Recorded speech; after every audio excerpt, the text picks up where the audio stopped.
부동산학 개론은 몇 문제가 출제가 됩니까?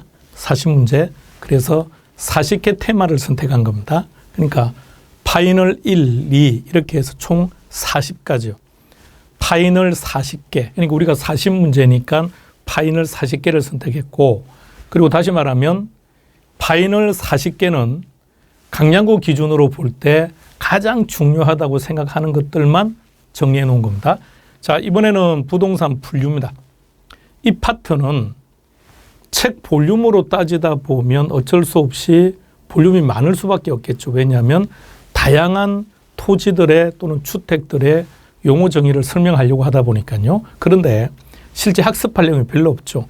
키워드 몇 개만 딱 정리하면 답은 찾으니까요. 그리고 여기는 학습하는 내용에 비해서 출제 문항수가 많은 편입니다. 한 문제는 필수고 두 문제까지 출제될 수 있다는 얘기니까요. 시작합니다. 자, 부동산 분류에서 이론에서 지금 몇 가지 정리를 해놓은 게 있는데, 먼저 토지의 용어를 먼저 한번 보시겠습니까? 최근 10년 기준으로 가장 많이 출제되었다. 최근 10년이 아니라 전체 34년을 대상으로 해도 마찬가지입니다. 1순위가 필지와 핵지가 1순위입니다. 자, 그러면 여기 정리하고 가볼까요? 필지가 정답이라면, 그러니까 필지란 하고 문제가 나왔을 때 그 지문이 옳은 지문이라면 지문 속에는 키워드 셋 중에 하나만 있으면 됩니다. 자, 지번부터 갑니다. 시작. 지번 소유권 등록 단위. 다시 갈까요? 시작.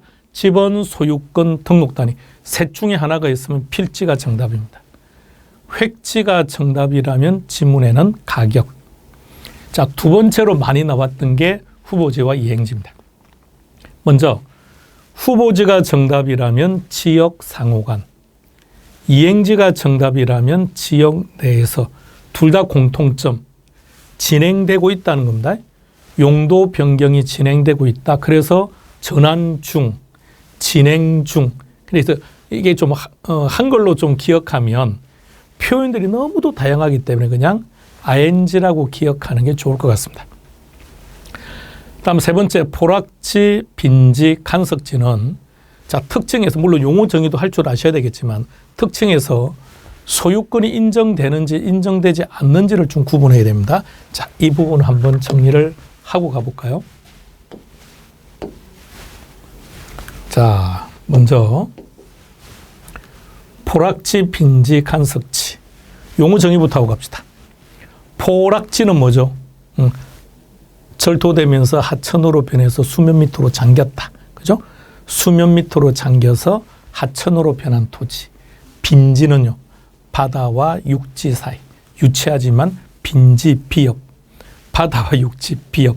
그래서 비업, 바다와 육지 사이.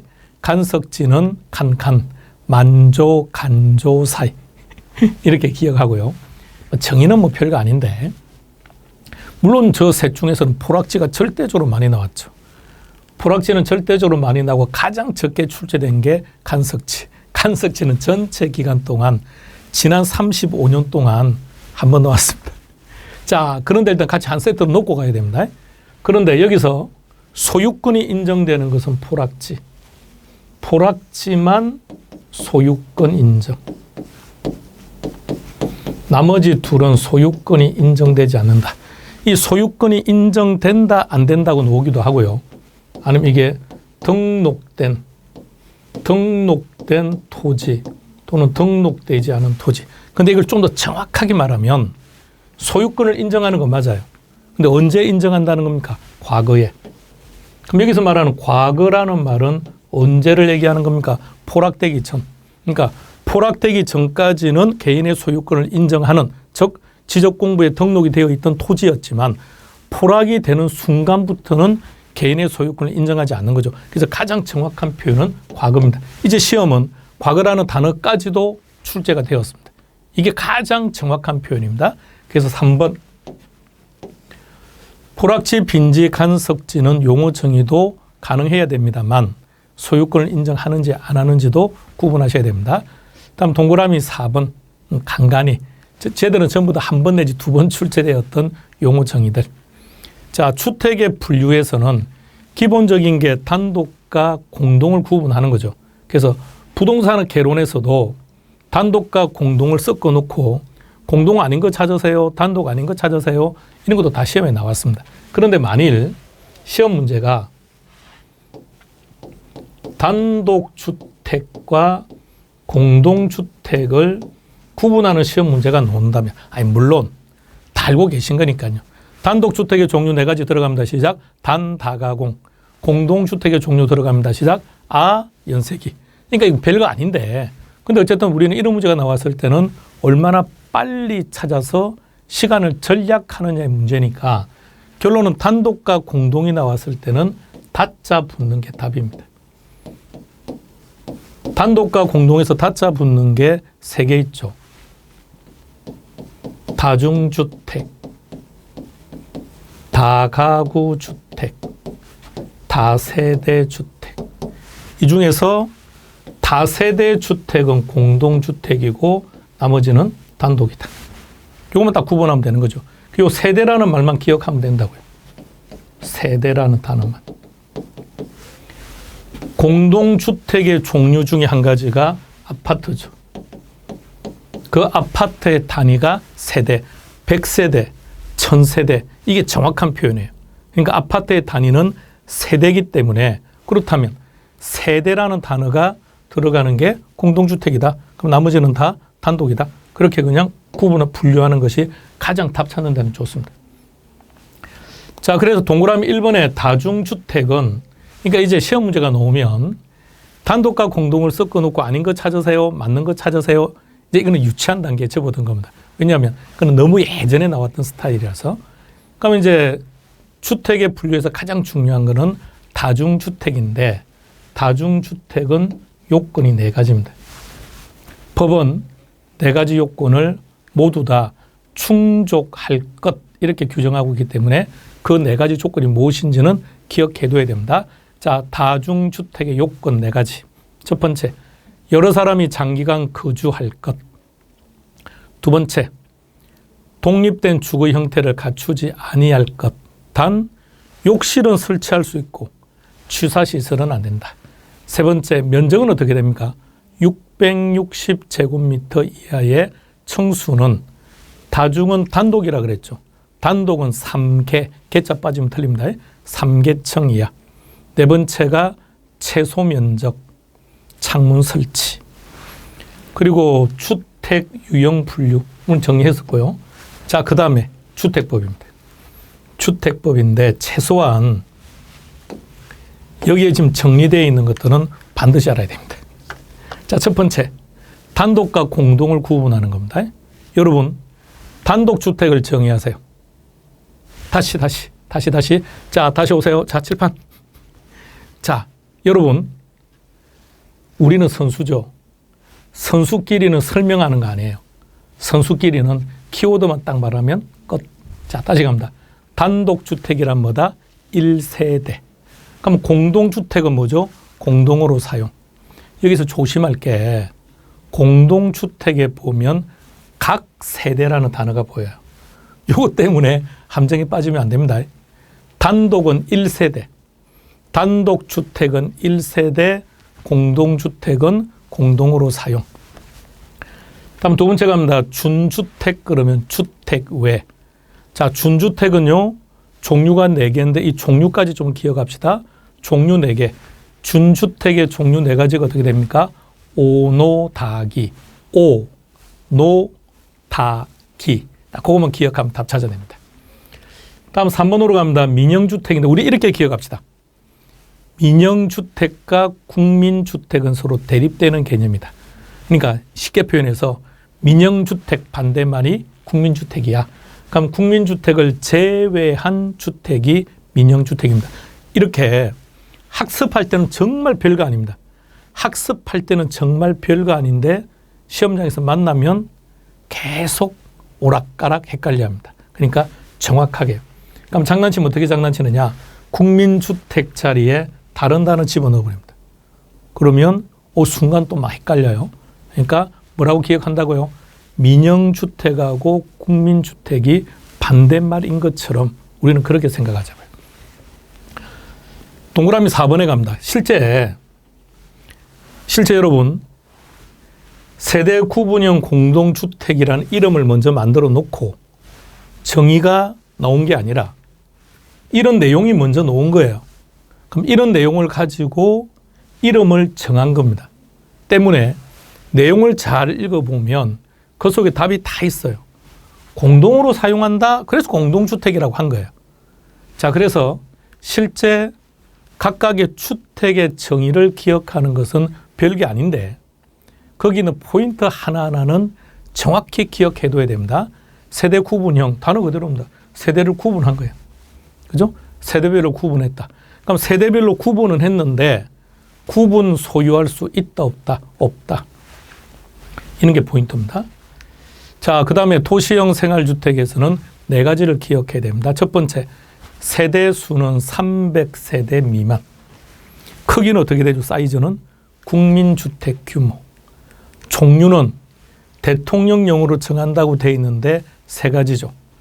자, 그 3가지를 기억하셔야 됩니다. 자, 3가지 다 같이 시작. 자, 이렇게 기억합시다. 만약 순간 까먹으면 생각이 만일 안 나면 공동주택을 떠올리세요. 공동주택이 연세기죠. 연립주택, 다세대주택. 자, 공동주택 4개 중에서 첫 번째, 4번째 빼세요. 앞에다가 단지형이라는 단어를 하나 갖다 붙이세요. 그러니까 자꾸 우리는 이제 반복해서 익숙해지니까 알고는 있는데 혹시 순간 생각이 안 나면 이렇게 하라고요. 따라서 단지형 연립, 단지형 다세대, 그리고 또 하나 소형주택. 자, 그렇게 해서 대통령령으로 정한다는 이 주택의 종류 3가지 기억하셔야 되고요. 자, 그 다음 4번째 하나 더 기억하셔야 됩니다. 도생은 분양가 상한제 적용을 배제됩니다. 자, 그것도 하나 메모해 놓으세요. 분양가 상한제 적용을 받지 않는다. 자, 이렇게 정리하고 이 정도면 충분해요. 자, 문제는 이렇게 나옵니다. 동그라미 1번 획지. 만일에 동그라미 1번 지문이 옳은 지문이라고 한다면 1번 지문에는 반드시 무엇이 있어야 된다? 가격. 있다, 그죠? 그럼 답은 1번. 동그라미 2번으로 갑니다. 이행지. 그러니까 이런 것도 한번 생각해 보세요. 이런 것도. 만약 동그라미 2번이 옳은 지문이라고 전제할게요. 동그라미 2번이 옳은 지문이다. 자, 이행지가 옳은 지문이에요.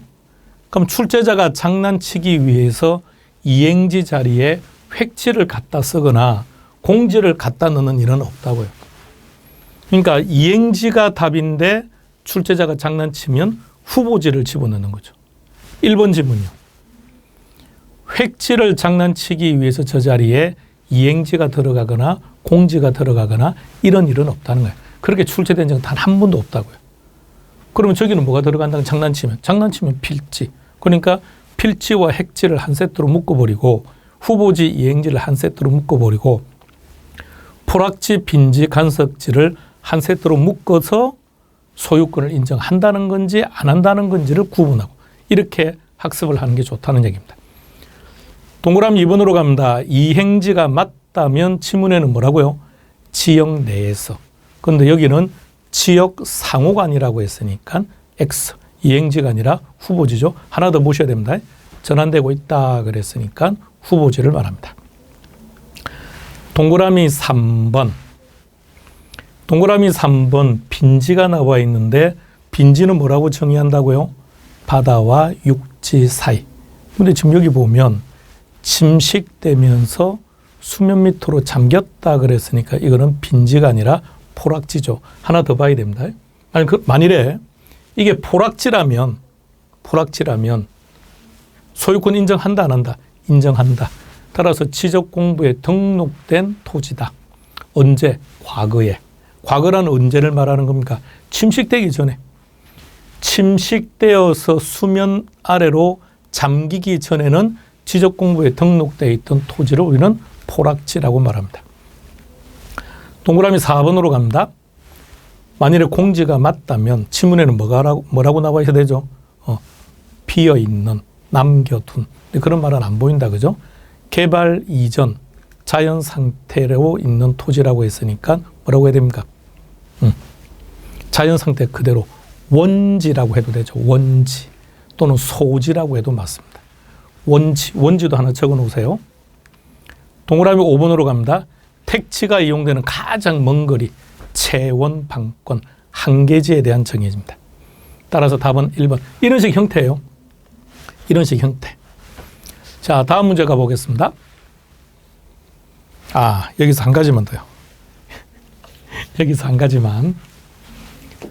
여러분, 용어 하나만 더 정리합시다. 표준지는 우리 시험에 출제되었고, 그리고 우리가 어차피 개론 제일 마지막에 부동산 가격 공시에 관한 법률에서 표준지는 자주 사용되니까 알고 있는 내용이고요. 자, 하나 더 비교해서 표본지라는 것도 기억하시기 바랍니다. 그럼 표본지라는 건 뭐냐 그러면 지가 변동률을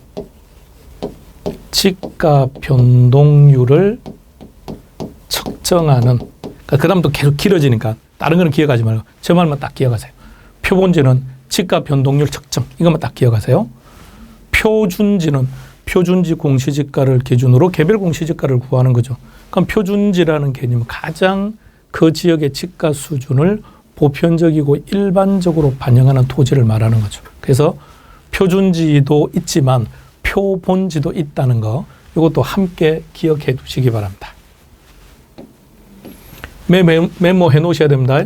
메모해 놓으시고 표본지의 정의도 함께 기억하셔야 됩니다. 다음 이 문제 한번 볼까요? 자, 문제가 응용된 문제인데 여러분 이게 여러분들도 이제 한 번, 두 번 접하다 보니까 이제 그다음부터는 이제 응용되더라도 답을 찾아가는데 시험장에서 이런 문제를 제일 처음에 만났던 수험생들은 답 못 찾아요. 자, 우리 시험에서는 뭐가 답이었습니까? 우리 시험에서 출제되었을 때 정답은 연립주택이었고요. 지금 여러분들이 보고 계신 이 문제는 감정평가사 기출문제입니다. 그러니까 결론은 생각해 보세요. 동일한 사람이 동일한 출제위원이 출제했다는 뜻이에요. 자, 갑니다. 첫 번째 정보. 1층 전부를 필로티 구조로 해서 주차장으로 사용을 하고, 자, 의미 없죠. 2층부터 5층까지 주택으로 사용한다. 그럼 이게 층수가 어떻게 되죠? 2, 3, 4, 5. 뭐라고 해야 되죠? 4층이 아니고 4개층. 그럼 4개층 이하니까 공동주택이죠.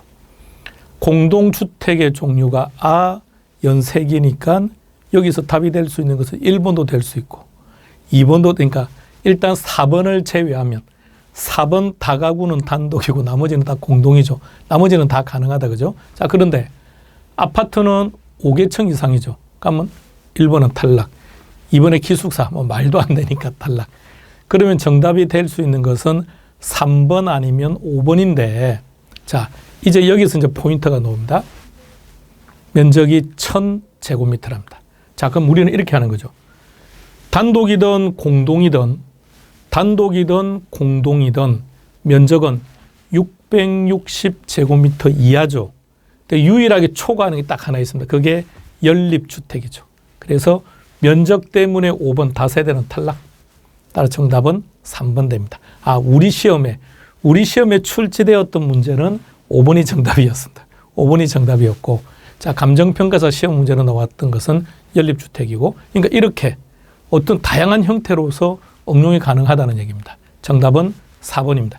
이렇게 해서 부동산의 분류 정리하겠습니다.